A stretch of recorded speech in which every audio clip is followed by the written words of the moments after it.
Hey, how's it going, everybody? Welcome back to another episode of the HGO podcast. One of your hosts today, Ethan, and joining me as always, my good friends Kyle. Hello. And Hunter. How you doing? Oh, I'm doing just swell.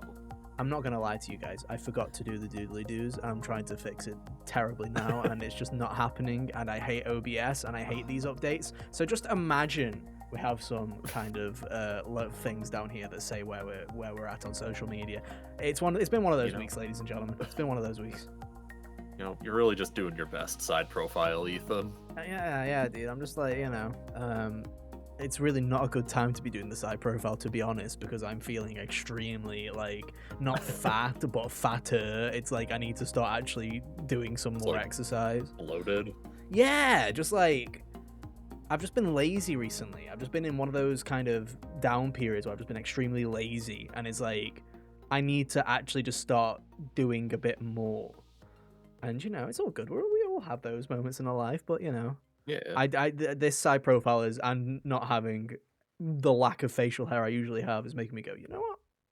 Maybe I should actually stop eating all of those Pringles. Not sponsored, but maybe. I don't know, man. Once you pop, you can't stop. It's true, dude. It's Not true. sponsored. Not Pringles are just sponsored, great. They are pretty tasty. It's true. Yeah, but what can you do, dude? What can you do? You guys all right? You had a bit of a week? You had a good week? Bad week? In between week? How you guys doing? Well, the sun tried to kill me every time I left the house, but The doodly aside doos. from We that- found them. Woo! They came out of nowhere. So the sun tried to kill you. Yeah. The internet went crazy because Nickelodeon tried to kill a little tiny cute guy. Did you see that? That was pretty crazy. That was it. Oh yeah, that was the first time I'd heard of that thing, but I'm like, why have you Dude, canceled this? It looks great. It's the Yeah, first time dude, anyone heard about Dude, that. I'm not joking, dude. I immediately, I'm not even joking. I've been depressed for 3 days because of this little green guy. Because I'm like, no, why have they taken him away? I don't like this. I've given them money. I don't care. I'm like, yeah, I don't care. I've never seen you. Will I watch you if you get brought back on? Probably not. Take my money. Have a subscribe, dude. I don't care. And of course, Death Stranding came out. That also happened, I guess. But why not? Let's lead the gaming podcast with In a very distant third. Yeah, in a very distant third. Hey, dude, Tiny Chef is my game of the year, dude. Like, legitimately, I love him. He is incredible. My God. Yeah, but yeah, we are here, ladies and gentlemen, to actually talk about video games. We're here to talk about Death Stranding 2 on the beach. Quite possibly the worst name of a video game ever, Hunter. I still hate the name. I hate it. It's so bad.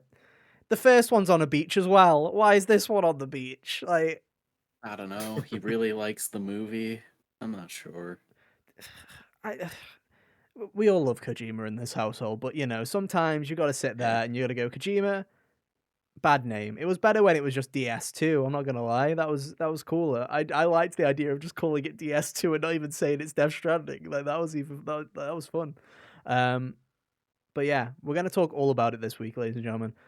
Myself and Hunter have been playing some of it, so we'll talk as much as we can without spoiling anything, because it's one of those weird games where you can only say so much, because it doesn't matter who you are, whether you've played 1 hour or you've already beaten the game, someone will complain that you've spoiled too much of the video game. So we'll try and toe that line precariously and come to a conclusion.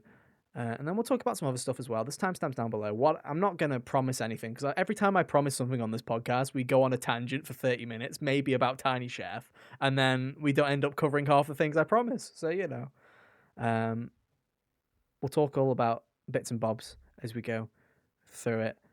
But yeah, if you're new here, welcome to the show. We're here every Monday around 5 p.m. UK time, 12 p.m. Eastern on podcast services everywhere, and at youtube.com/hot gamers only. Obviously, Death Stranding 2 review will be a while away, because this game's huge, ladies and gentlemen. It's a big boy, so you'll have to wait patiently for that. But don't worry, we do have some other things to tide you over. We have got plenty of reviews already up. We have got reviews of Doom the Dark Ages. We have got reviews of Nintendo Switch 2 welcome tour. We've got what else we got? We got plenty of reviews. Loads of reviews. Cal's got some articles up on the website as well if you want to go and check those out. Mario Kart review, hopefully this week. I've been promising it for 3 weeks. I'm not gonna lie. First week was laziness. Second week was work being a bitch, and then Nintendo fucking ruining the video game. Okay, so maybe this week, ladies and gentlemen. Maybe this week. Ugh, I'm really mad about that because yeah. I'm not I gonna feel like lie. there should be like a before and after review posted Dude, that should before really. the update, after the update. They really should, because it was just kind of depressing because I just had to take this big chunk that I'd already written and just go delete. That's good. Dude,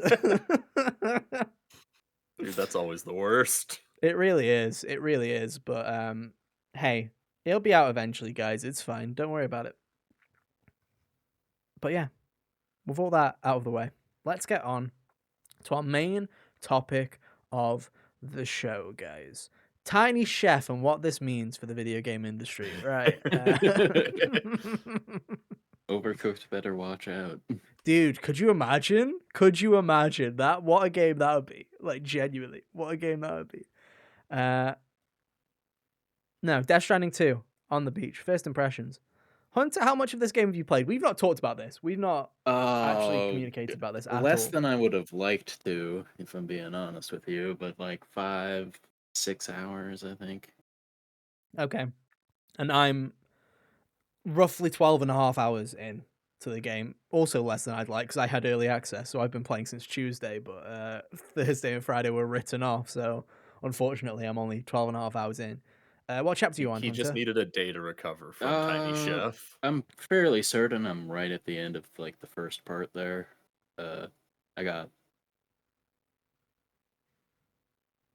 I'm heading back home is what Oh, okay. That's an interest. Okay, yeah. yeah, I know exactly where you are.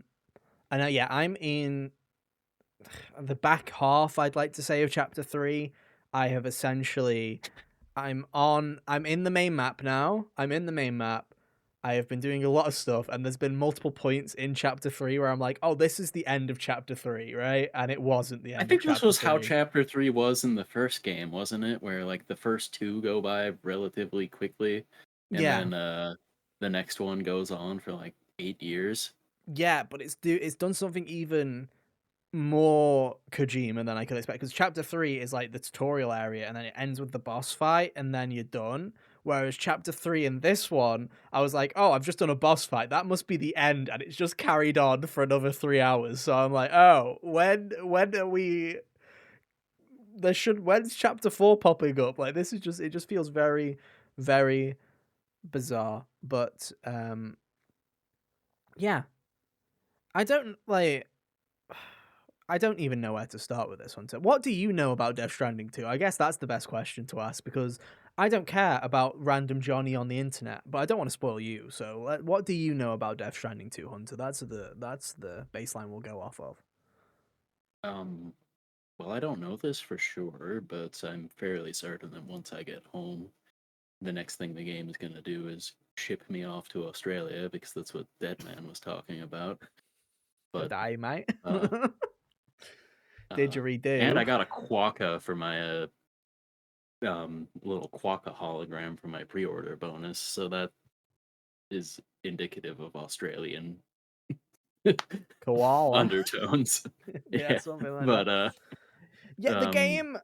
It's one thing that I'm kind of annoyed about, because I had the main map spoiled to me roughly when previews went out, when a load of people got sent to play Death Stranding 2 for 30 hours in Kojima Productions about 2 months ago. Somebody randomly blurted out that where the game was set, and I was like, oh, that sucks, because it hadn't been like, I had no idea that it was set in Australia for the most part. And then it was like, and then it's like, oh, but don't you worry, because it's like, you're also here. I'm like, okay, well, I've just had both locations spoiled, so I might as well just pack it in, I'm just done. I'm like, I'm done. And then when you get, like I say, as soon as you load in, because I was on the digital deluxe vision, it's like, you get this patch and this patch and this patch. I'm like, okay, right. So there was no chance of me going into this game without knowing, is what you're saying. There was very slim to no chance. But yeah, it's more of a little bit of a globetrotter. Like you say, the first game was entirely in the United Cities of America, the UCA, and now You've got nothing to do with these things. And let me just say, Hunter, the first thing that I want to say is you've not got to this point yet, but Kojima doesn't miss, dude. He's still on his game. He like genuinely, you're literally like 2 hours away from Kojima just absolutely like just hitting the nail on the head with where we are currently politically and socially, where I'm just like, Oh, oh, he's the back, he's man can't be cooking, dude. stopped. Like, I think the beauty of Death Stranding 2 is I love Death Stranding. Let's start that off. We're both fans of Death Stranding 1. We both really like Death Stranding 1. Yeah, Death Stranding 1 was great. I liked it a lot. Big fan But of Kojima's whole body of work beforehand. but I think I think one of the things that I dislike about Death Stranding, I love and hate about Death Stranding 1 is I love Death Stranding's story in terms of the mystery, and what I mean by that is BB-28 and the flashbacks and Mads Mikkelsen and what's happening with all that jazz. But I could not care less about the actual like connecting the cities of America and the what is all the melody, like the game just goes on to just it rambles and it rambles and it rambles and it's sipping its own Kool-Aid, and it kind of feels like Kojima, what are we doing here? And this game, I like the biggest compliment I can give this game is it feels like from a storytelling perspective, Kojima's back on his game, because it genuinely does feel like, and I mean, I think you've probably noticed Hunter, is he doesn't take it like Death Stranding 1 is a very slow burn. It's a very slow It burn. feels like so far the story is more distilled into what was good about the first one 100%. rather than, and maybe that's also just because I have a level of familiarity with the world now, because for hours upon hours of the first game you're just sitting there being Bombarded. Yeah. harassed by terms like chiral network and all this other stuff they're saying all the Yeah. time. And you'll just be like, please, I don't know what any of this means. I want you to stop, and they just don't. They're just sitting there, and they're And like, yeah. eventually I'm like, okay, I don't care what this means. I'll figure it out as I go. Whereas this game, it very much, it's not. I don't think it is that you've been in the world before, because I think it's just Kojima has learned his lesson here, where it's like, oh, what did people really like about the original Death Stranding? They really liked the weird stuff, and we really liked the characters. The characters in Death Stranding were really good, and it feels like immediately he's like, okay, no one really cares about the BTs and where they come from and all the stupid bullshit about chiral density and stuff like that. Let's put it off to the side, and you can read the fucking book. If you want to read if you want to read the dictionary, read the dictionary. If not, who cares? Yeah. Props to them for including like the active time lore Chronos thing or whatever from it's called. Yeah. yeah, it's like the active time lore from Final Fantasy 16, but just for terms they're throwing at you, which is lovely. It Because if I is. don't remember something, I can be like, oh, cool, that's what that means. Yeah, and there's a lot of stuff in the game where there's a lot of quality of life that I really improve. Like I think a lot of people really didn't like Death Stranding 1. That like there's that. I feel like it's one of those infamous quotes that I have also quoted multiple times, where it's like, it's almost, it lives in that realm of, me always saying about Jason Schreier saying there's something around every corner in Elden Ring is you've got to really play Death Stranding for 10 hours to figure out if you like Death Stranding or not. It's something that everybody tends to say, right? That's like, it's like the big spiel of, oh no, guys, everybody hates it in hour 5. You've got to get to hour 10. When it's like, really, from the start whether you were going to like or get on with Death Stranding or not. You just kind of do.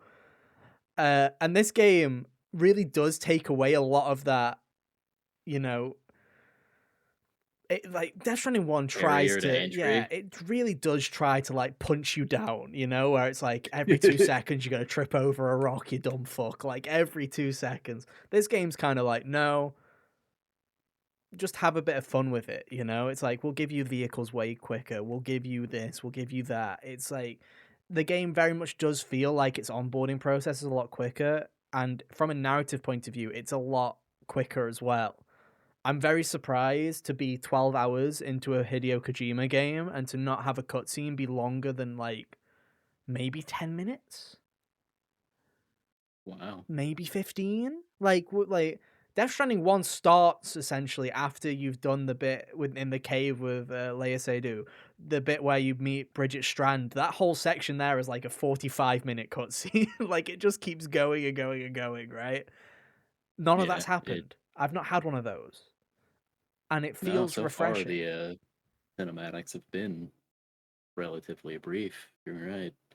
Like the bit with Deadman that you did, that is maybe the Yeah. longest section of cutscenes, maybe. That's so far been the longest thing. Which is interesting. I like it. I think it's it's refreshing to just be not bombarded with a load of nonsense from the get-go. It's kind of fun. Um what did you think of the tutorial map? This is a great question because Death Stranding 1 and 2 both follow the exact same format of having a small tutorial map and then a actual map that is about 16 million times the size of it. What did you think about the tutorial map? Because you've essentially done it. You've been from one end to the Yeah, other. I think it was pretty effective so far at conveying the was the other thing is because I saw that the map kind of like stopped. I'm like this feels like not what we're gonna be doing for most of it, so Yeah. let's get on with it. But I feel like it was effective at what it was doing. Got easy enough to get my bearings back for how to play this kind of thing It's a without more condensed version, kicking me in right? the throat. Yeah. It's smaller, which I actually appreciate because the first map had again so many barriers to entry. There was like 4 BT sections. None of them were particularly fun to go through, whereas this one has a BT section that fucks off as soon as you beat it. And I'm like, hell yeah, dude, go away, BT section. I love that. That's great. Um Yeah.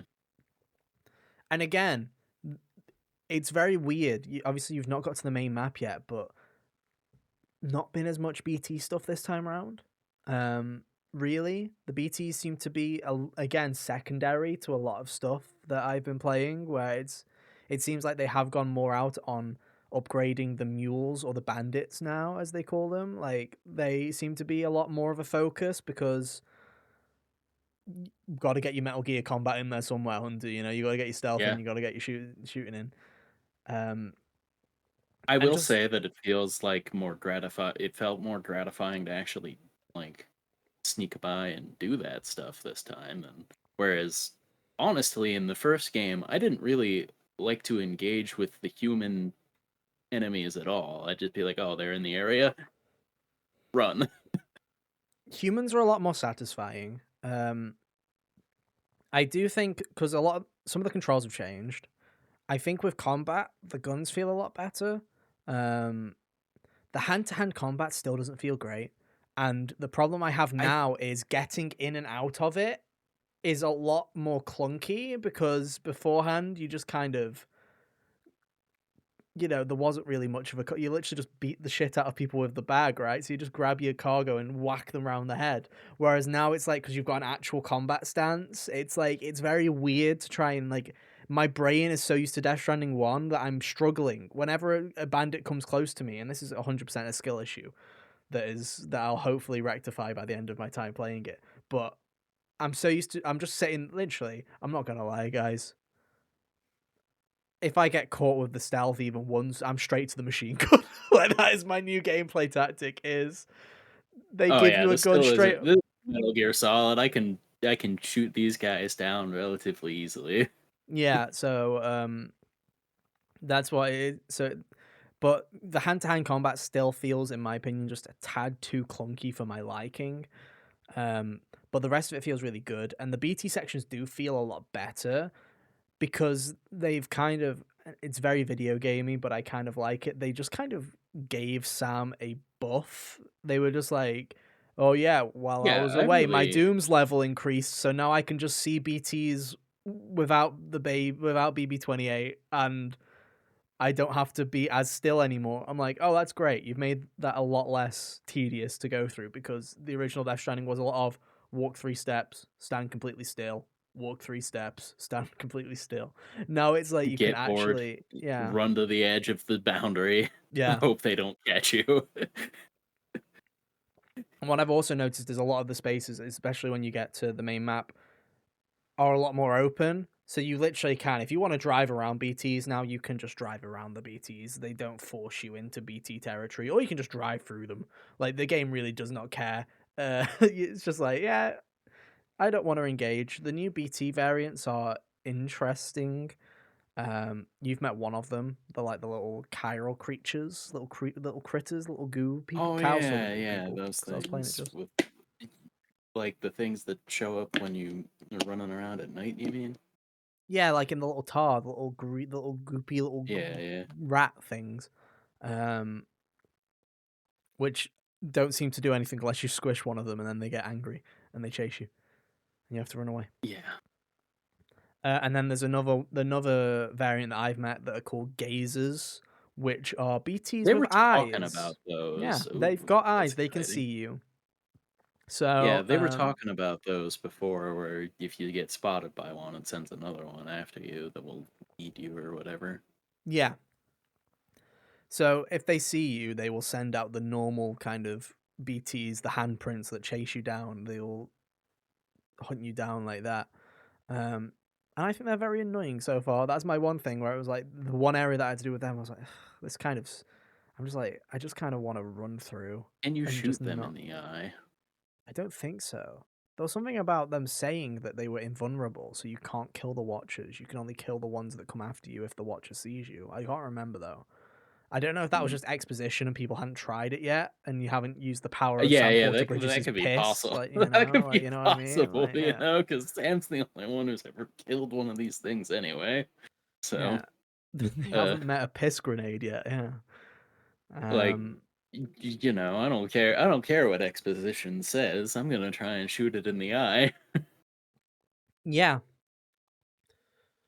But no, I think overall, like, my big takeaway with this game so far, and again, it's so hard to judge a game like this on so little time with it, um, is one, it just feels like better Death Stranding, which is not a bad thing. That's not a bad compliment to be given, because it just does seem to be Death Stranding but better in every single way, which is a great thing.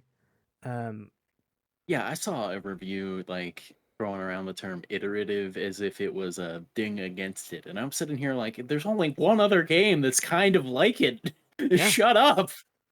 100%.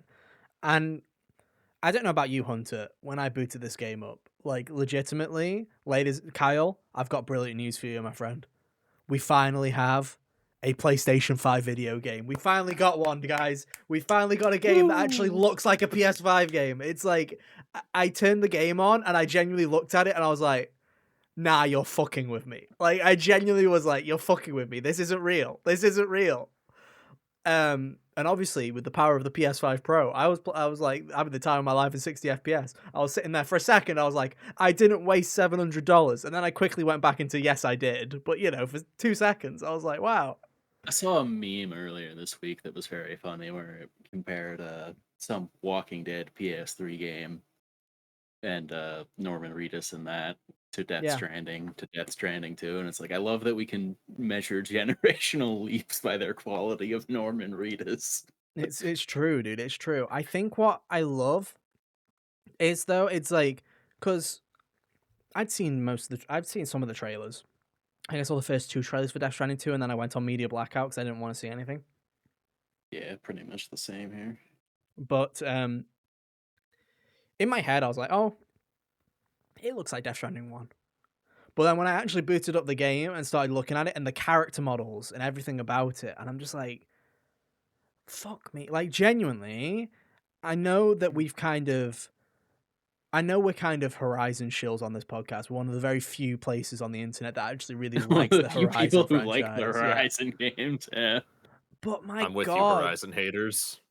But my Uh, God. Is the Decima engine quite possibly the best looking video game engine? Like, it is so good dude, looking.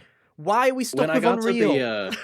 when I got to the thing where it was like, go here and make a watchtower and slide into that bandit camp or whatever, and the area was like lush and green, I was like, whoa. Yeah. I should have known you could do that because this is the Horizon engine, but I'm just not used to that yet because Death Stranding 1 was overcast Icelandic coastline the whole time. which was supposed to be But America. What I find really I know. hilarious is,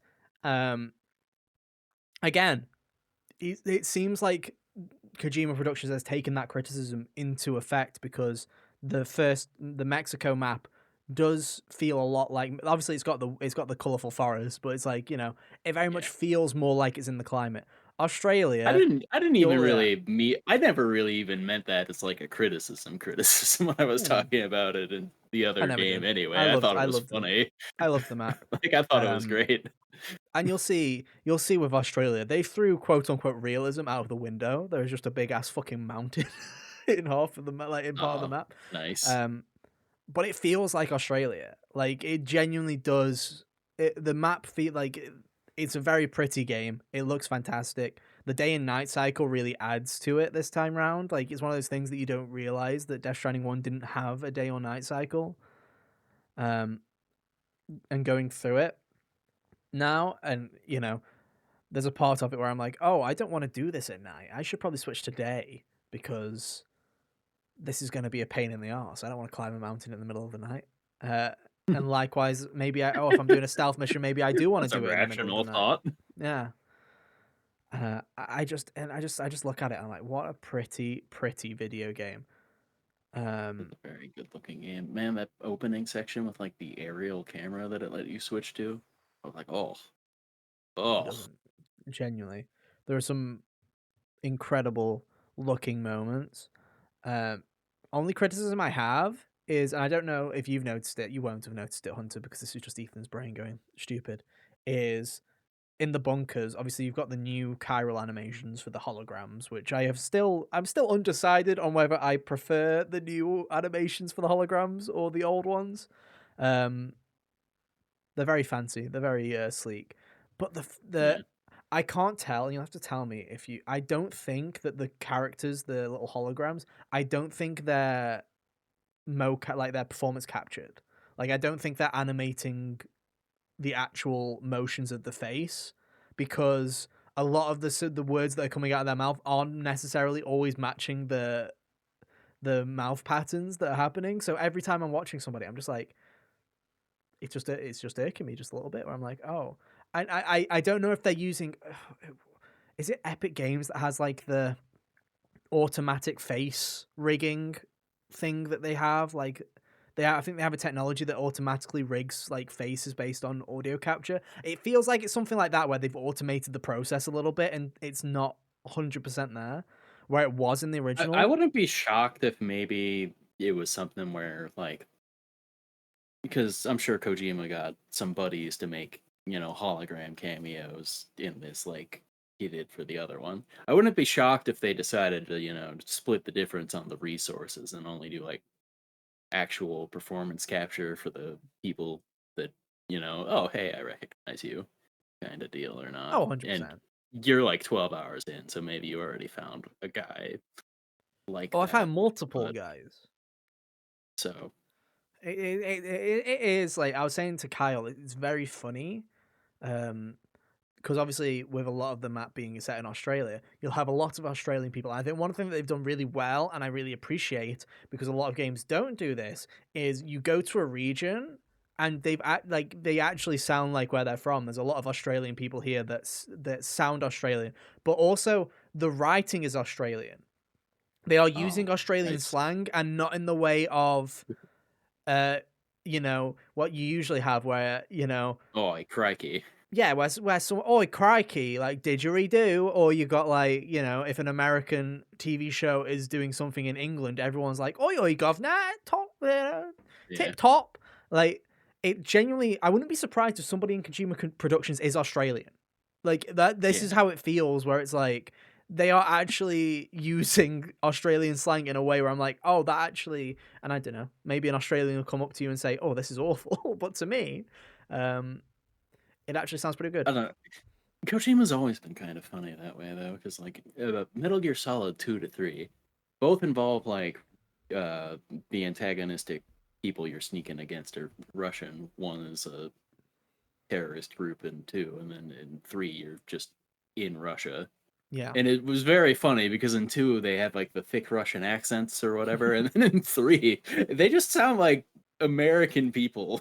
Oh hell yeah. I'm like, that's humorously backwards. But no, you can kind of tell when a cameo is happening. The original point that I was making was you can tell because you're sitting in the middle of Australia and you've just been to 3 bunkers and they're all Australian. Then a random American or a random other person just shows up and you're like, oh, that must be a cameo. Yeah. Got you. That must be a cameo right there. Yeah. But no, I think overall, I think the story's a lot stronger going into it. I think you haven't hit the hook yet, but once you hit the hook, I think that there's a lot Ugh. of good stuff happening, even early days. Like I was saying to Kyle, I was like, I've not even been introduced to half the cast yet. Like legit, I was expecting, we've seen characters in the trailer, like is it Rainy, and Tomorrow, and there's like these other characters. Like I know Al Fanning, I think Al Fanning plays Tomorrow. I know she's in the game, but it's like these are things where I'm like, oh, these will probably happen pretty quickly because Death Stranding 1 basically introduces all the characters instantly, and then you'll come back to them. It's like, oh yeah, look, Yeah. here's Hartman right at the start of the game, and then you'll hear him constantly, and you'll eventually meet him. Whereas this game actually seems to be doing what normal video games do, which is introduce them when their story starts to happen. Crazy, I know. But everything so far is a big step up. I do want to give actually props, especially to Norman Reedus. I think that his performance in this game so far is so much better than the first game. I like Norman Reedus. I think he's fine in Death Stranding 1, but he honestly felt to me like he didn't 100% understand what performance capture was or what it was actually going about it. Like he's got a very wooden performance in Death Stranding 1 for better or worse, whereas here he actually feels like he's actually engaging with the material better. Yeah. I really liked I thought I thought he did fine in the other game. He was kind of overshadowed by some of the other cast members as far as that's concerned, but he still had things about him and the way he delivered some of Sam's stuff that I thought was good. But in this game, right at the start, with like the at the beginning when he's about to assail the house intruder with a frying pan. Yeah. It That was to be fair, very that good. is a very comical scene. How he goes for a gun and then a knife, and then he chooses a frying pan. And I'm like, that's good. That's good. But there's just a lot.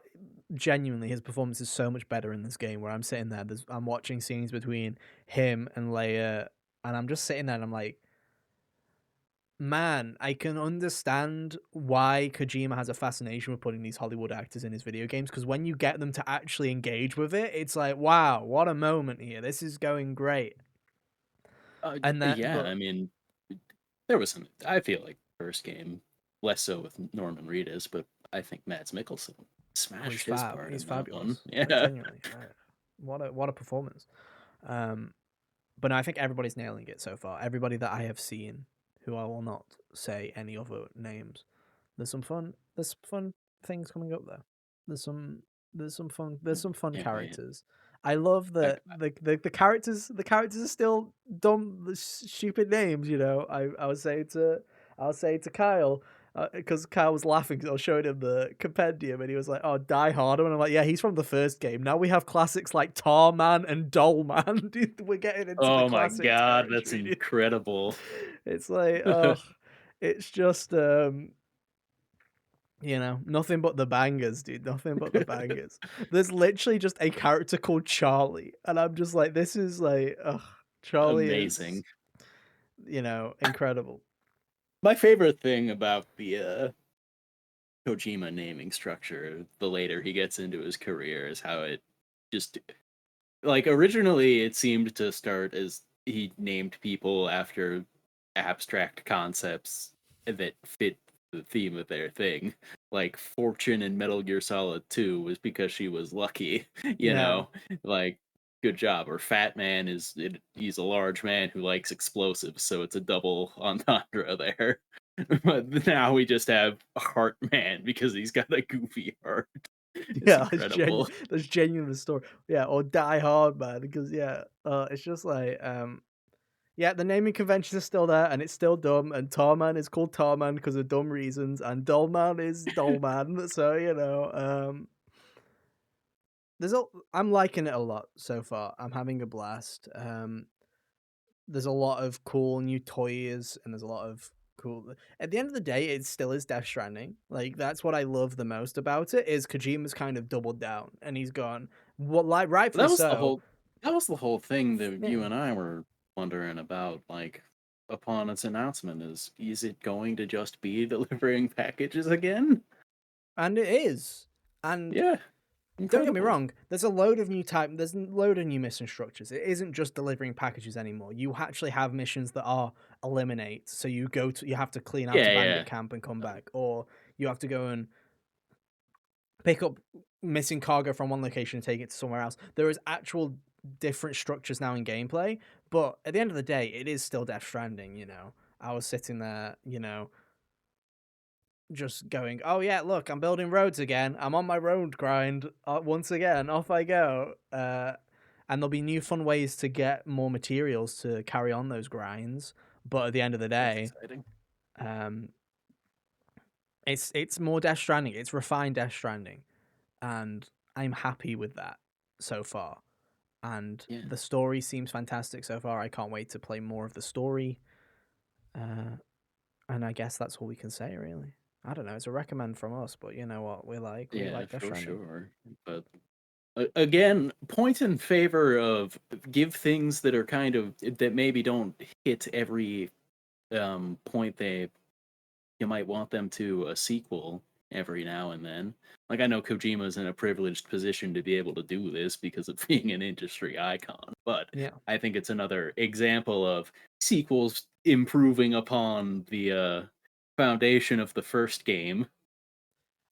I think that's what it is, right? It is just like it's just better Death Stranding, and I think that I'm happy that Kojima doubled down. He knew that everybody was wrong. Like that's the thing is like there were people that enjoyed Death Stranding and loved it for what it was, and there was a load of people that were against it. And he was like, "Oh, okay, let's take those lessons learned. You fuckers will enjoy this. So I will make you. We're doing it again. Run it back." And You know, honestly, respect because, and honestly, it makes a lot of sense. Like, oh, you didn't like my, you definitely are wrong. Look at where we are. You know, the next year. especially because, and it's like not to sound all doom and gloom, but it's like this could be, and I hope it's not, but this could be the last Kojima sequel. Because he's got Odd after this, and Right. then Pheasant after that. It's like this could be the last time Kojima iterates on an idea. Like obviously Pheasant will be a spiritual successor to Metal Gear, but it's like in essence, this might be the last time. Like in interviews, he was like, "I've got ideas for Death Stranding 3, but somebody else is gonna have to make it because I'm too busy with everything else." Yeah. So it's like Oh, yeah, you're right. fair enough. And like I say, I love it so far. Can't wait to see what happens. Can't wait to see how Troy Baker fucks with everybody again. Can't wait. Will he have me delivering pizzas again? I hope so. This Anyway, time it's gonna be like a guitar amp or something. yeah. Anyway, we'll keep you posted. We'll probably do a spoiler cast for this game at some point when we're finished. I don't see a reality where we don't.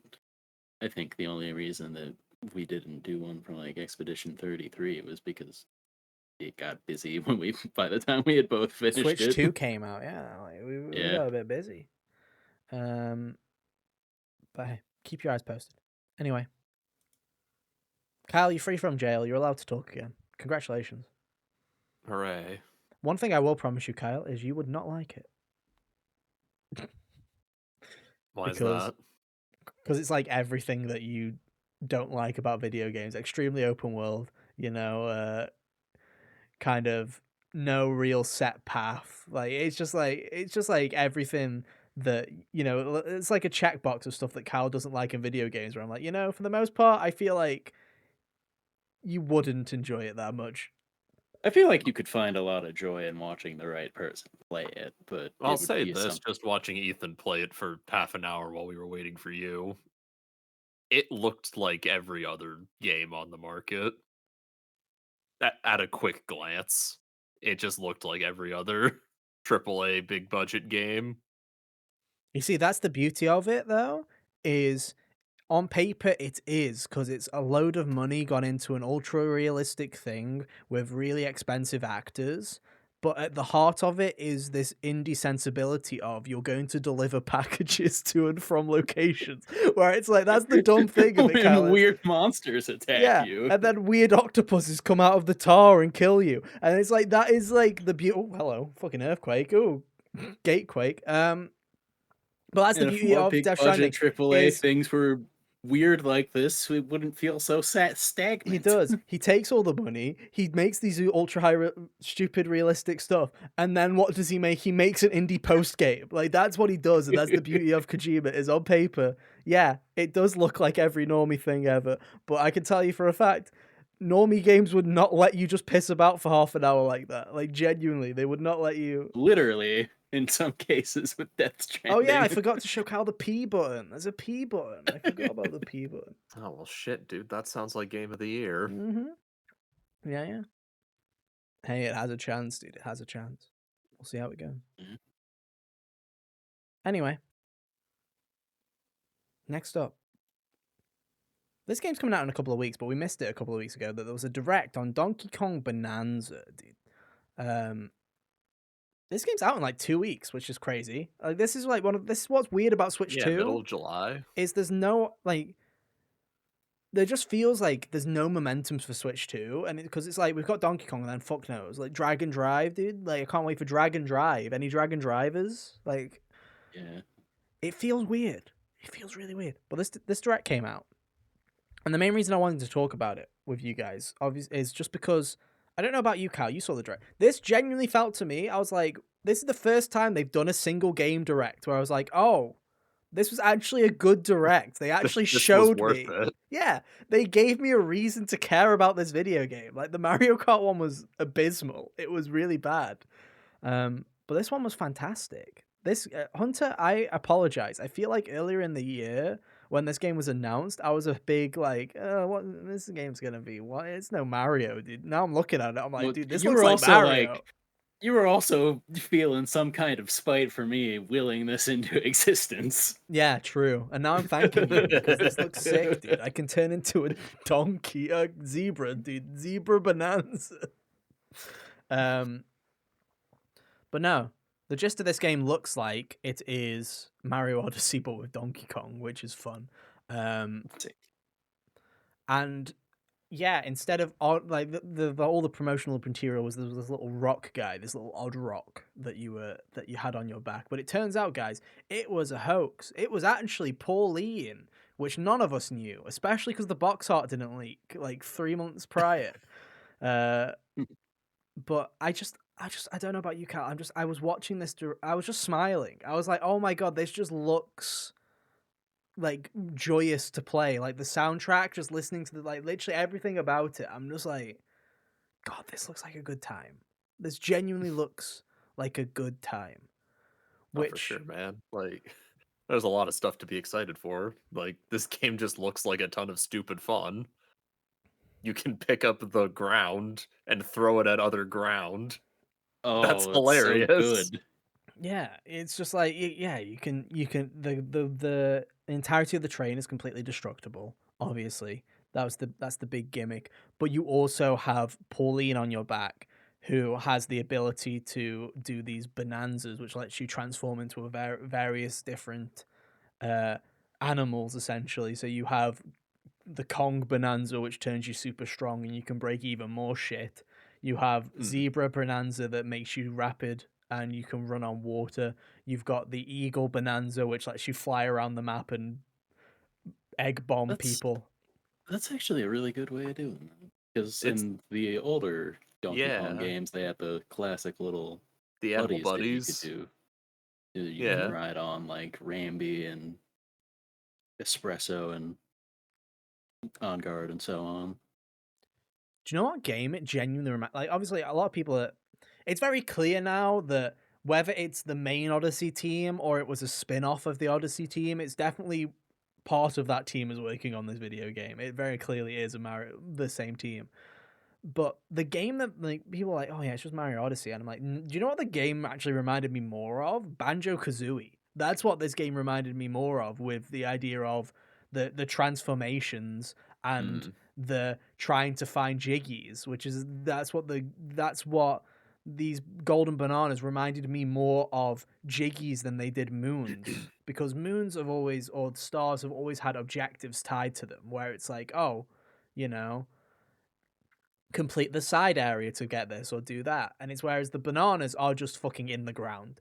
Like it is just like, oh yeah, there's a banana down there. Punch your way to the banana, dude. If you want that banana, go and find it. There's hidden treasure Yeah, that maps is. around the map to go and collect stuff. It very much reminded me of Banjo. All these Banjo people have been like, oh, why bring Banjo back? I think Donkey Kong's just gonna become that kind of game. Which is nice because, uh, it that actually is a cool way of feeling still very true to like how Donkey Kong has been before because of the kind of rare through line there. The animation style is gorgeous. I really love this new design of Donkey Kong. I think it's great. I was off put by his eyes at first, but I think I'm getting used to it now. They're really expressive. I think that's what's the difference is this model is so expressive. Like it's very much. I saw a lot of comparisons, obviously with Pauline. It very much brings Monsters Inc. vibes of Boo and Sully and kind of Yeah. but it's like Boo and Sully, but it's like the mind reversal, where it's like Pauline is the smart one and Donkey Kong is the stupid one, where it's like, you know, he's a bumbling oaf and it's like Pauline has to reel him in. I'm just like, it's a cute dynamic. I really like the idea of it. I know the timeline people are going crazy, and to that I say it's fucking Donkey Kong. What are you Dude, doing? Like, get a hobby. What are we doing here? Who cares? Who cares if the lore doesn't make sense, dude? It's Donkey Kong. I don't think there's ever been one time that I've examined the lore of Donkey Kong or Mario and been like, that doesn't match up. I stopped doing that with Zelda mostly is like after I was out of middle school. Yeah. Like pretty much when they told me what the actual timeline was, I'm like, I don't know why I cared so much. This is silly. I'm like, you're literally watching. What do you mean there's a timeline where Link just dies? What do you mean there's a third one? That didn't happen. I played the game. Yeah, but what if you just gave up playing the game? That's the timeline that stuff happens in. The first 4 games That's in the my series are timeline, dude. non-canon. I don't know. It just makes me laugh because it's like, oh, but the lore. I'm like, bro, this whole game is Donkey Kong wanted Golden Banana, gets sucked into a whirlwind, and is now underground where everything looks above ground, but it is underground. Trust me. I'm like, this is like, why are we caring about how old Pauline is and what the timeline I don't is? get it. Who Honestly. cares? Who cares? Every other Donkey genuinely. Kong game has been, Donkey Kong's bananas got stolen. Go beat them up. I just really Or I Donkey like Kong this. got stolen in the case of Country 2. Donkey Kong lost his house. Yeah, I don't get it. I do really like, obviously, Odyssey brought Pauline back, and it's like I do like having a secondary character here. Like it is a fun kind of idea. Why Pauline was ignored for so long? Because it's like this is just a good idea. This is just a good concept for a Donkey Kong game. Is having Pauline as this kind of sidekick. It's a good idea. I like it. It's a good like I'm just sitting here. I'm just like, why is this game taking so long to be made? Like, why has this genuinely like I'm looking at this game, I'm like, this is fantastic. It's hard to believe that this is the like this, you know, the next 3D Donkey Kong game since 64. Like, this is where we're like, what? What? It is straight up. Apparently, 64 like scared them off of it between that and like losing the Rare as a person to partner with or as a studio to partner with. I mean, fair play, but because Donkey Kong 64 truly is a video game, but it is arguably the most video game. Yeah, There's true. so much video game. Too much video game. But it just does make me. It's crazy to me. It's like, don't get me wrong, I love the rare Donkey Kong stuff, right? It's like Donkey Kong Country is one of the very few SNES games that I've actually played, and I really like Donkey Kong Country. I think it's pretty damn good. I haven't played 2 or 3. One day I'll get to them, but I've played Donkey Kong Country 1 and I like it quite a bit. But it is I've always crazy liked to them me more than the how Mario games, honestly. At least one and yeah. two. Three's a little lower on the three's a little lower on the totem pole there, but But it's crazy, 3 is yeah. Sam's favorite. That's of course yeah. it is. He likes Kiddy Yeah. Kong. It's crazy to me though that the lore of Donkey Kong has been just so entrenched in just Donkey Kong Country for so long, where it's like every game after Kong Country 1 is basically the fucking same. They swap the Kremlins or whatever for somebody else, but it's like it's always just Donkey, Diddy, and maybe Dixie if they remember she exists.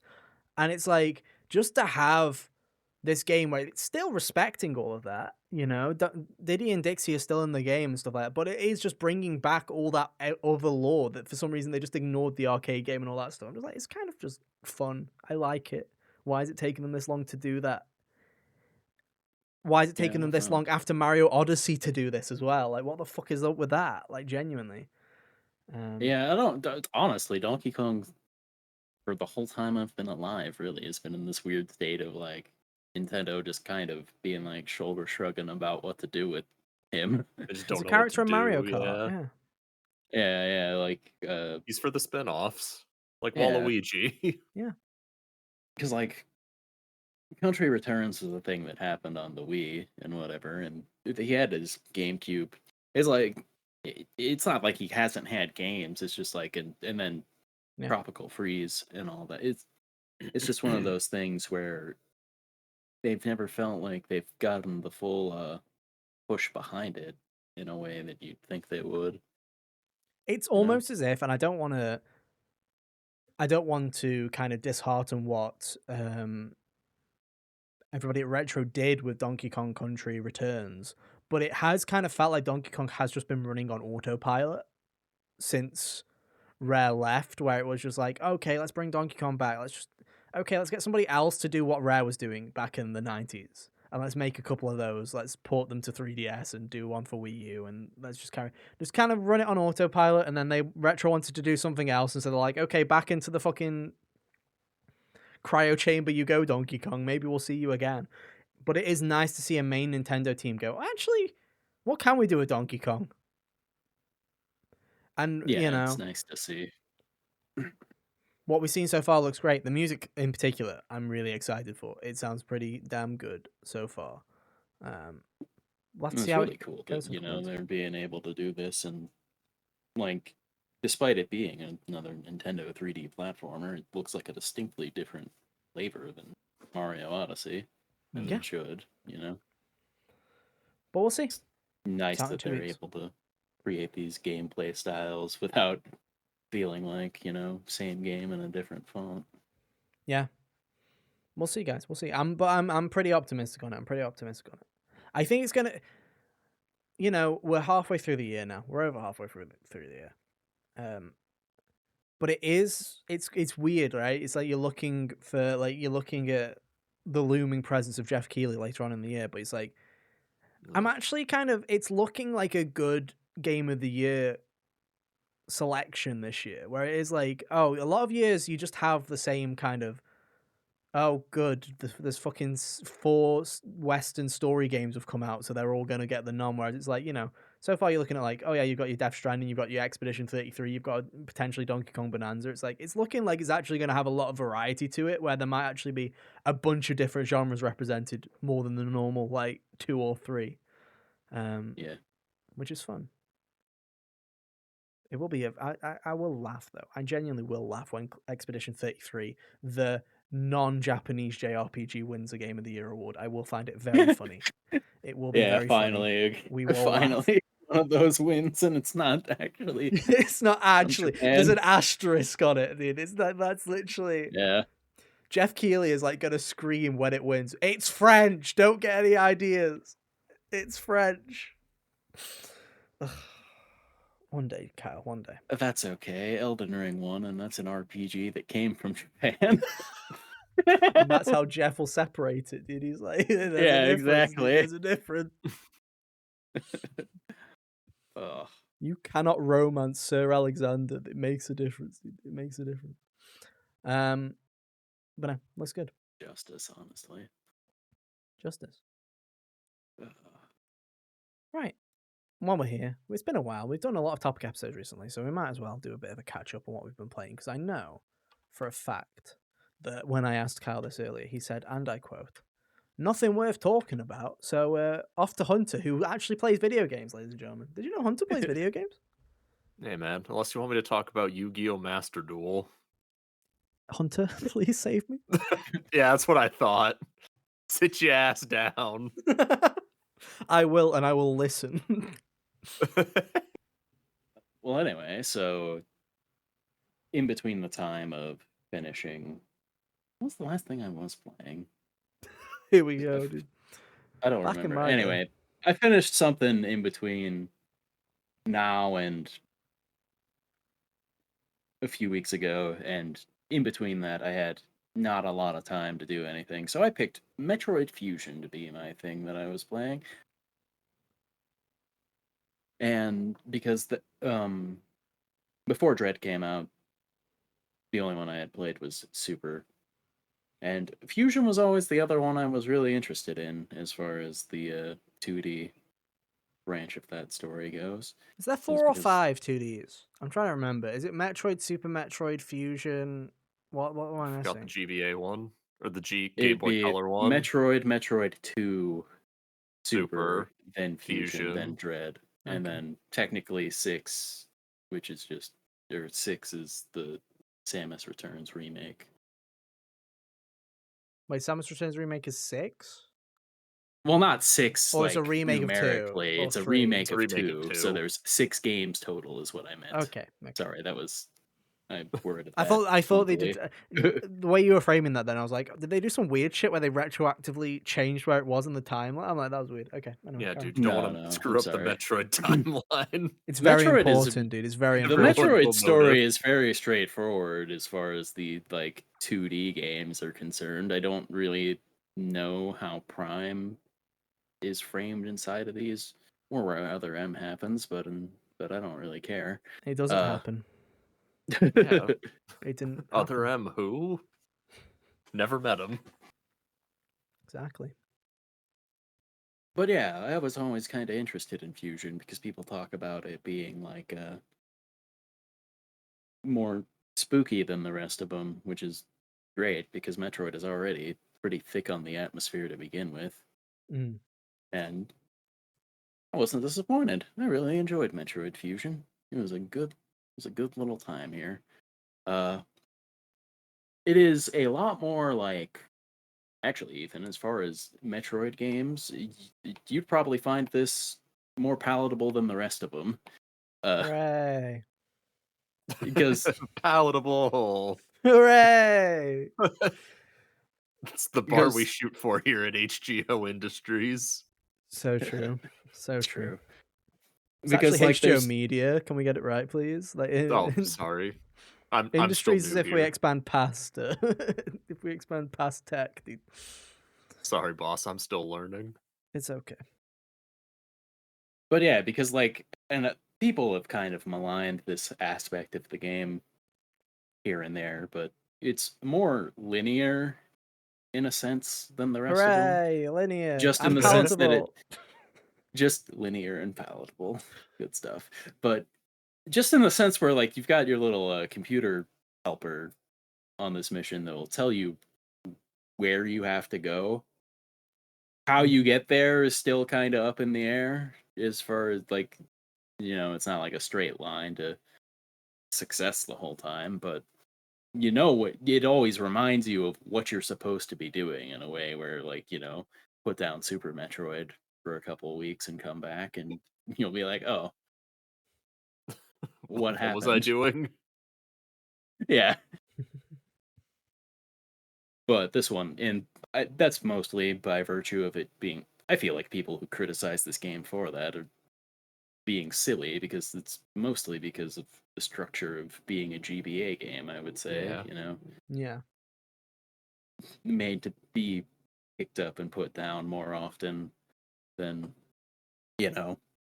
play through it in a single sitting, which you could still do. This game only took me like 5 hours to beat, I think, and that was while I was piddling around, even. But as far as the game itself, I think it did a really good job at streamlining other things. Like in Super, there was a whole lot of like Metro or Samus's yeah Samus's upgrades with like the super missiles and stuff that always you'd have to like sit there and push the select button to cycle through all that stuff.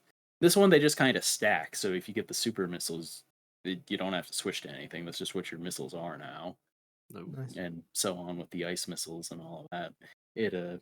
I found it to be very nice as far as streamlining the process because I didn't like having to manage that many resources anyway, mostly because pushing the select button 12 times to get to super missile and then go back to regular missile because I don't need to open a green door anymore was annoying. So I think they Yeah, did I a don't know good why. job. I don't know why Super Metroid made it the select button. I I don't I always change my button mapping in that game. well, having to press any button that many times in a row is annoying. I mean, yeah. That's why I like Dread's way of just okay, push one button plus any of these other plus any other button on the controller by the end of the game. And Look, man, it was 1994. yeah, No one knew what they were doing back I'm then. giving it some slack because of that. I'm just saying that I feel 94? like 93? I think it was 94. I think it was 94. But because of that, like Super Fusion was able to bring that forward without actually losing much of anything, I would say. Uh I think most of the boss fights were pretty cool. The enemies you fight in this one are the X parasites. Even you would have seen them in Dread. They come in about 2/3 of the way through. Mm-hmm. The goofy guys there. This was where they first show up. And they were a nice looming threat as far as that's concerned. The one that dupes Samus's power armor to harass you the whole time was cool. I feel like the story with that they should have. There was like a sense of dramatic irony for about 15 minutes where you go down the elevator and you see and then the camera still hangs on where the elevator departed, and then you see the SAX blast through the wall or whatever. And then by like two more by two more navigation rooms, Adam is just telling you, "Hey, there's a parasite that is copying you." And I'm like, "Well, I feel like just because I knew that doesn't mean you just unceremoniously dump that in a conversation like this." I think it would have been better to have Samus be ambushed by it and then have that happen, but what can I do? Or what can Say you no do? me. Yeah. But yeah, overall, I think it was just a really well put together entry in the series. The the like I said a minute ago, like the 2D branch of the series, I think they do an impressive job at obtaining escalation of threats without being just, oh, this is punch harder guy, you know? Yeah. Because the X parasites were like they were the Metroids were like the predators of them, so them being a threat, it makes sense that they'd resurface after Samus eliminated all of the Metroids in the prior game. In 2, rather. So, yeah. Cool. Who knows? Maybe one day I'll play any other Metroid game. But Dread was just so good. I don't need to play any other ones. You know what I mean? Like I kind of peaked. It's fine. It's all good. Yeah, I would. I still like Dread the most. I think Fusion's probably number 2 now, though. Damn. Super down in Interesting. third place. Damn, bro. Yeah. That's nuts. Uh, The home of unpopular opinions, dude. That's what we are. We like I Horizon. don't know. I've Super's in played 2 third. Metroid games, and I didn't really care for Dread. Super Metroid is peak, though. I mean, Super Metroid is really good. I think it's It is natural that a really series gets better the longer you go if you're doing Mm. it right. Gotta let go of your nostalgia, dude. You gotta let go of your nostalgia. Nah, my nostalgia from 2014. Exactly, dude. You were young and I don't know, young. I'll say this, though. It is very interesting to watch someone play Super Metroid for the first time. When I was in college, I had my buddy Trevor just go into the game. It was it was very amusing.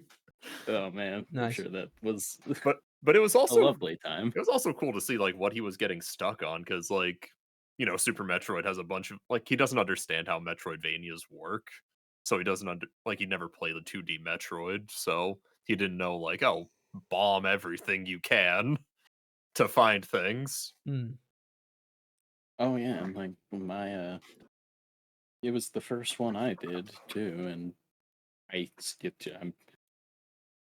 There's a playthrough of it on my own YouTube channel that exists somewhere if you want Oh to go. man, I'm not sure. I wouldn't call If the you dare. gameplay anything astounding. I don't think it was very good, but I had a friend who was telling me who was finding the things I was doing fascinating, just as far as like, oh, it's interesting that you picked up on that right away or whatever. Because so many people apparently are like, oh, hot room means can't go there yet is something that doesn't compute to people, and I'm like, oh, well, I'm sure that she gets all kinds of suits and stuff. I'll move on yeah. now. But We'll yeah, come back to this room that hurts me when I walk inside of it. yeah, exactly. But yeah, it'll be nice. I'll probably make an attempt at getting through Zero Mission sometime. Hmm. That's the Metroid 1 remake, right? Yeah, On David. GBA. Oh, I completely forgot. Yeah, Ethan, I'm a liar. There's 7 2D Metroid games if we No. count the 2 remakes. Because yeah, No. Zero Mission's pretty much like a remake of 1, but Nice. plus the Zero Suit segment at the end or whatever. Cool. Yeah. Epic. Still jazz for Prime 4 sometime this year or Yeah, now if maybe. you live in the Nintendo tunnels of England. Oh god. Anyway, let's wrap this up. Good way of because it's carry on Nintendo talk, dude. I replayed Pokemon Violet because I thought that I needed something to play on this bloody console that I just bought and played 20 hours of Mario Kart. And I was like, oh, I need something else to play. Oh, good, they fixed Pokemon Violet. Let's give that another go, seeing I lost my save like 2 years ago when I switched over to an OLED. So I was like, oh, good excuse to play it. So I have played Pokemon Violet on a non-dog shit console. And let me tell you guys, it's a game changer. Like genuinely, I hate to say it cuz it's still a buggy, like it's still buggy. The draw distance is still like you wouldn't pass an eye test in Pokemon Scarlet and Violet, dude, like because everything pops in about this far too close to your face, dude.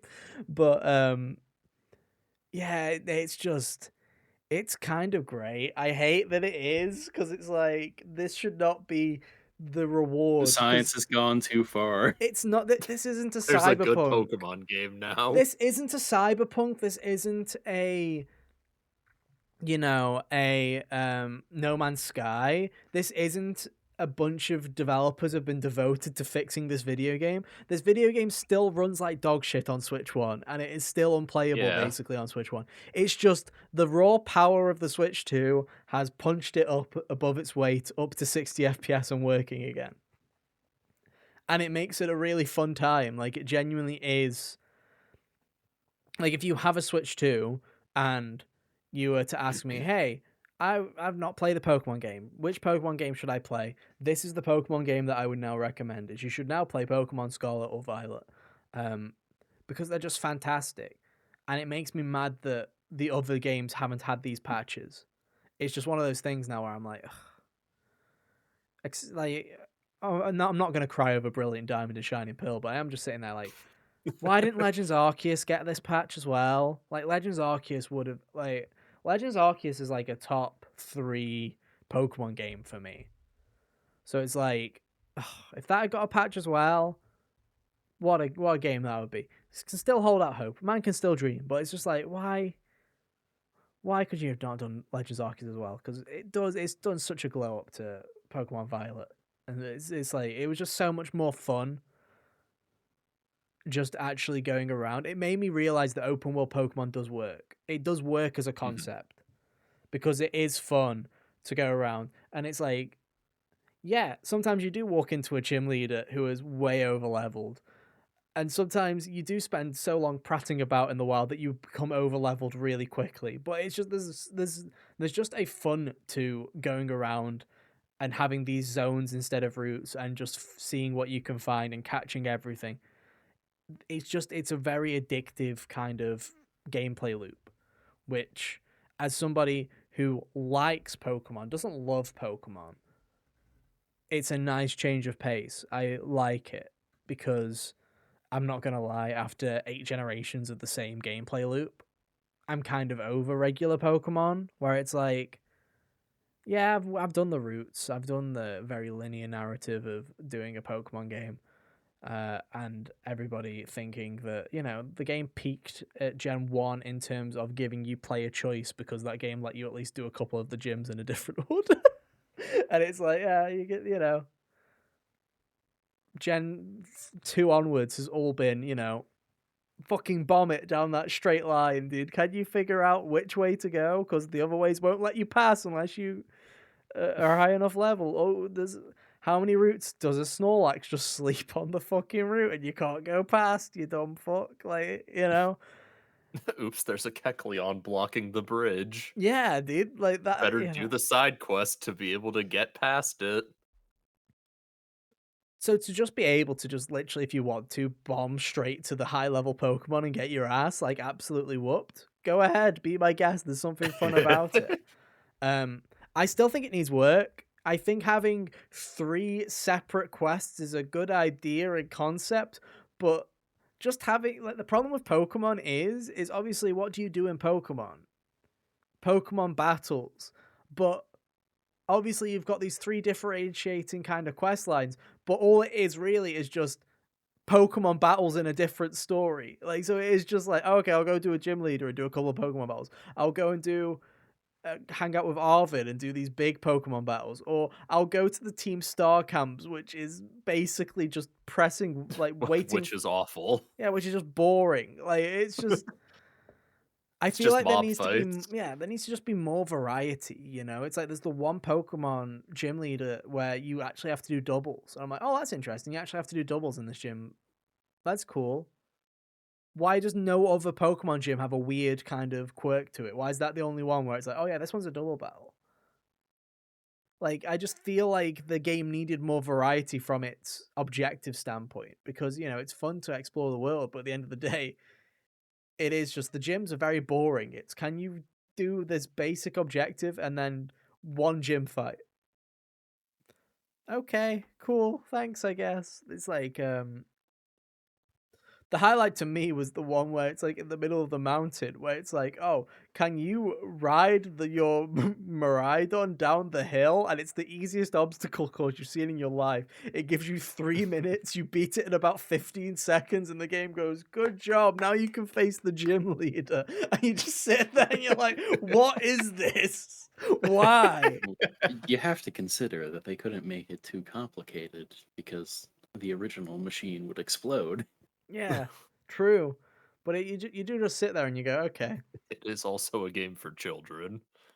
not good enough, dude. I feel we need to remember Pokemon's Right. demographic is 7-year-olds. Yeah, but Look, man, also I was smart. I was smarter than the obstacle course he just described at 7. yeah, because this is what we've got to. That's right.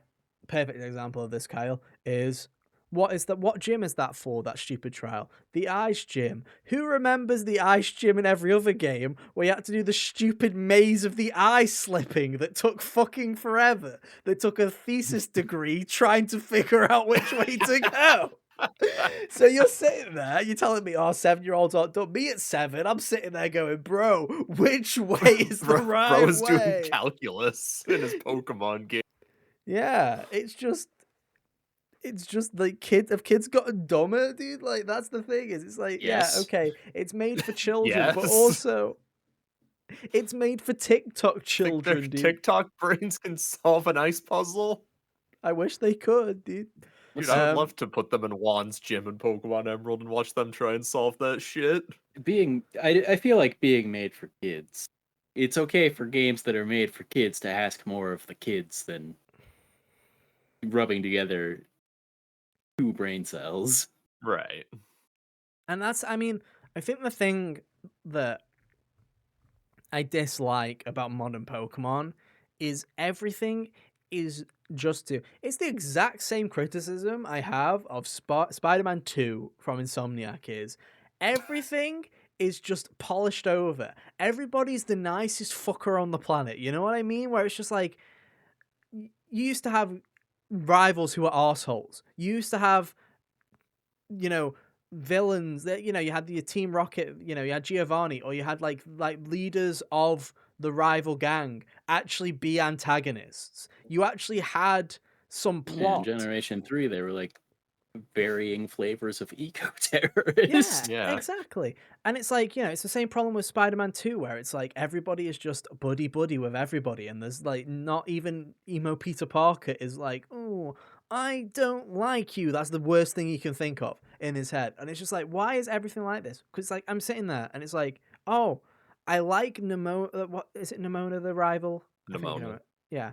I like her as a concept of this rival who is literally a sociopath who only cares about battling Pokemon. She has no other thought in her brain other than I will fight in a Pokemon battle. But it's just like I'm reading her dialogue and I'm just like, oh, it's just so like boring. It's like, oh, you're so great, you're so great. Battle me, battle me. I'm like, fucking go away. Like, leave me alone. Like, genuinely, I don't care. Like, why are all Pokemon NPCs boring now? Like, genuinely. When I'm sitting there and I'm going, yo, you know who has, like, one of the people who has the most personality is the principal who dresses up in a fucking, like, in his grease outfit during the star battles, dude, to pretend he's a guy called Clive. And I'm like, this is what we've come to, dude. This is the character with the most personality in a Pokemon game. And I'm just sitting here going, why? I couldn't tell you a single gym leader from Pokemon Scarlet and Violet, other than Larry, whose trait is he just doesn't exist, dude. He's He just a means tired old business, man. dude. Yeah. Fuck, man's gotta work 2 jobs. And he reused, yeah, he reused for the Elite Four. And it's like, why? Okay, cool, whatever. The champion, no personality. I'm just sitting here and I'm like, I love Pokemon Scarlet and Violet. I think from a gameplay perspective, it's really fun. But from a story perspective, there's nothing No there. There's sauce. literally nothing there. Like, even Gen 8 at least tried. Like, Gen 9 just doesn't try at story at all. There is no story. It's go and piss It's about. elementary Ethan on a field trip. It is. And it's like, yeah. Remember, kids, you too can jump off a cliff because your phone will save you. That is what the game basically says. It's like, go on, your field trip, go and jump off the cliffs, guys. Go and do it.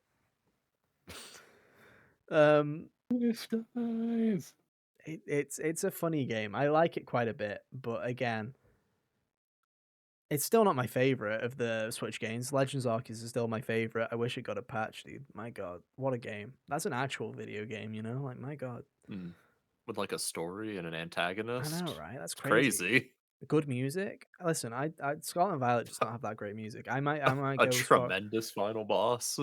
I might go as far to say that fucking Scarlet and Violet might have the worst Pokemon soundtrack of the mainline games. Like, it just might be the worst one.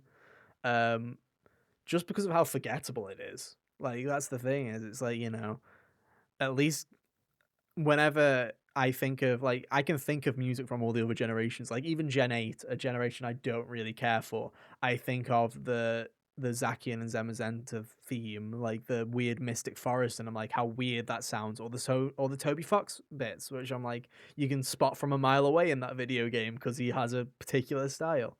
or the chanting from the arena fights. You know, there's just little bits and pieces. Whereas Gen 9, literally nothing. I got nothing. They got a pop singer to do the credit song, didn't they? Oh yeah, the Ed Sheeran song, that jump scared me again. I forgot that happened.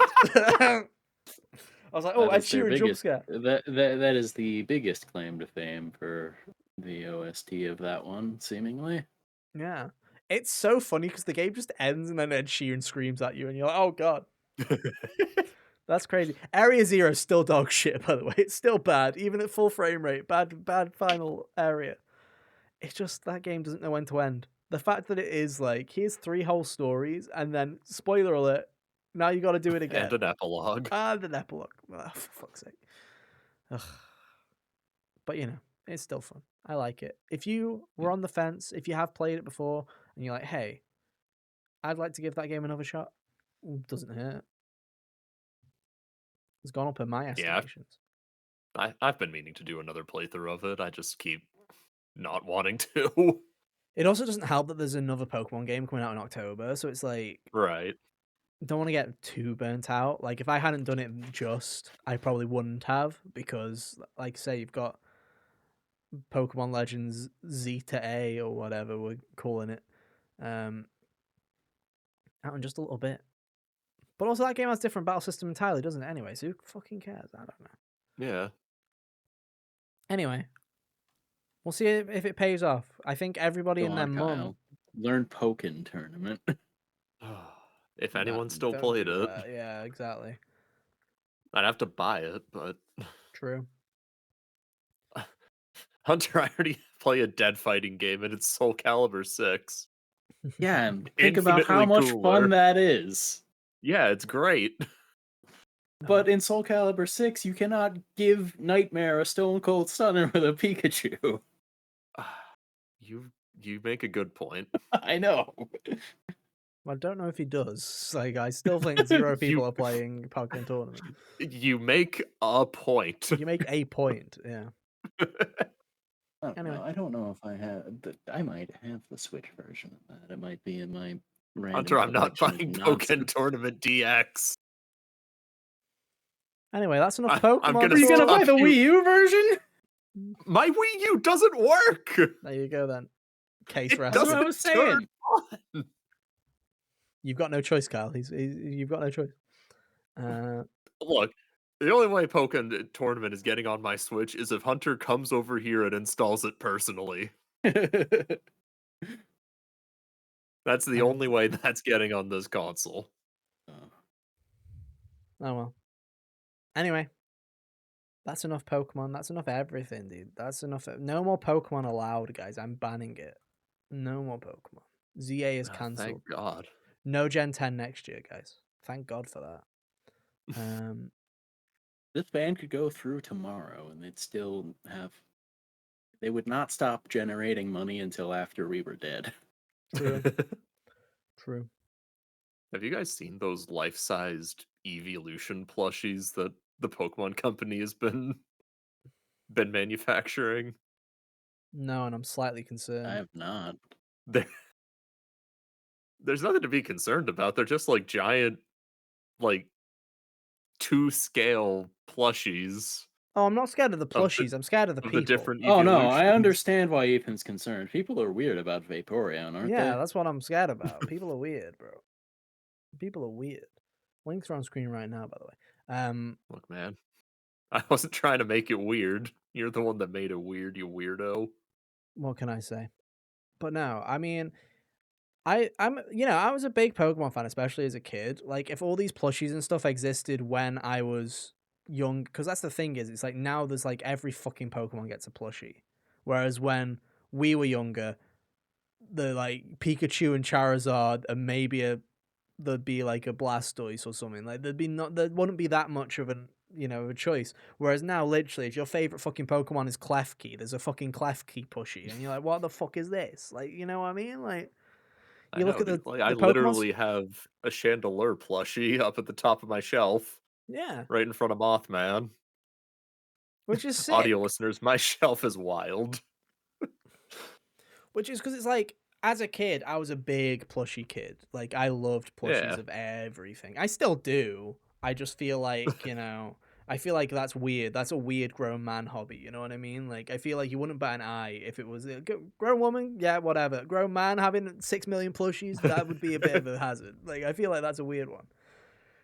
I also feel like, with my kleptomania, dude, I feel like that would be like a challenge where it'd be like, I will own Oh, all no. 1,000 Pokemon plushies. Ethan, no. Oh my god. Come here, Klepkey. Come with me, dude. My man's out here collecting every letter of unknown. Yeah. Oh, true, dude. True. Yeah. But no, it's cool. I'm like genuinely, it's like I'm really grateful that I don't have like I'm not that big into Pokemon, so I don't have a big Pokemon like addiction. Also, cards. Cards don't mean anything to me. I'm not a card guy. Like Pokemon, Magic, anything like that. So it's like when people come around and like I've got friends who have spent hundreds on Magic and stuff like that, and I sit there and I go, stupid nerds, cards, fucking lol. Every time Yeah, they're like, what look, is they've done Final that Fantasy, and I'm like, I don't care. Who gives a shit? I do appreciate the artwork that I've been seeing on the internet, but I'm not buying those Magic cards.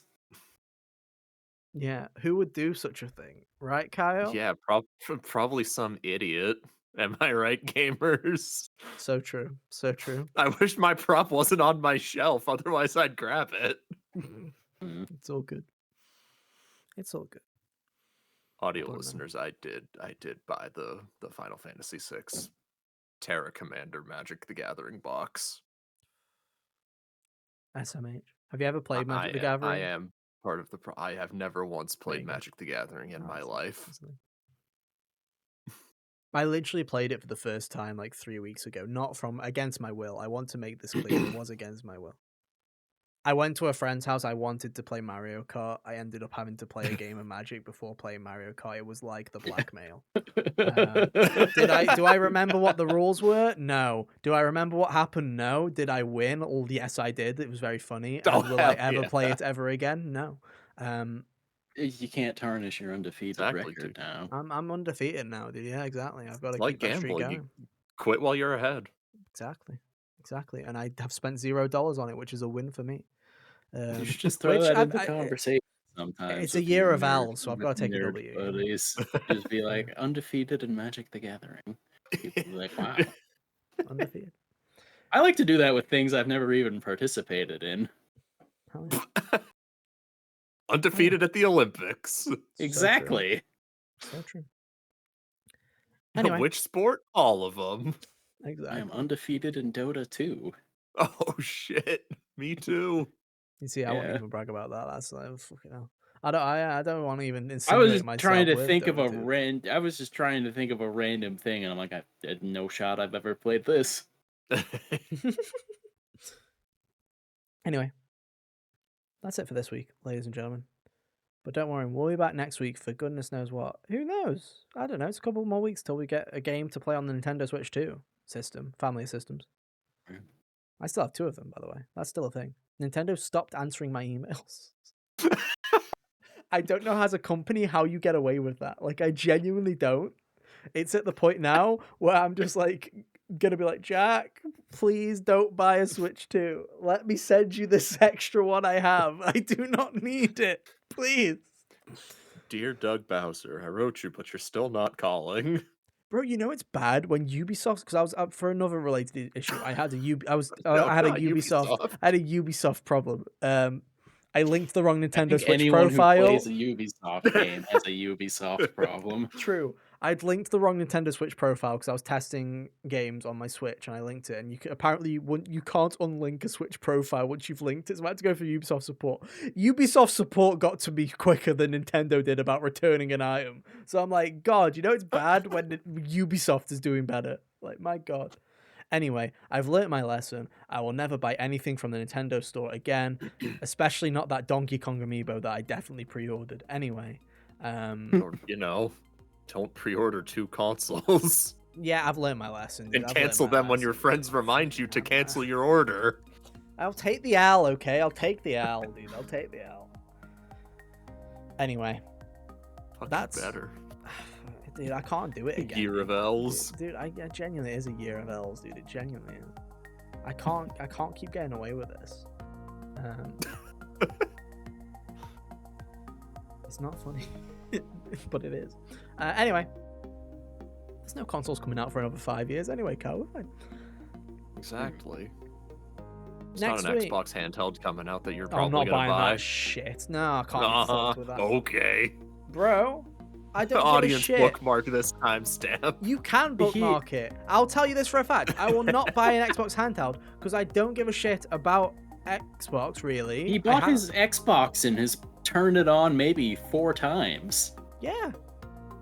It's my fucking Netflix machine, and we all know how many TV shows I watch, so that's fucking useful, isn't it?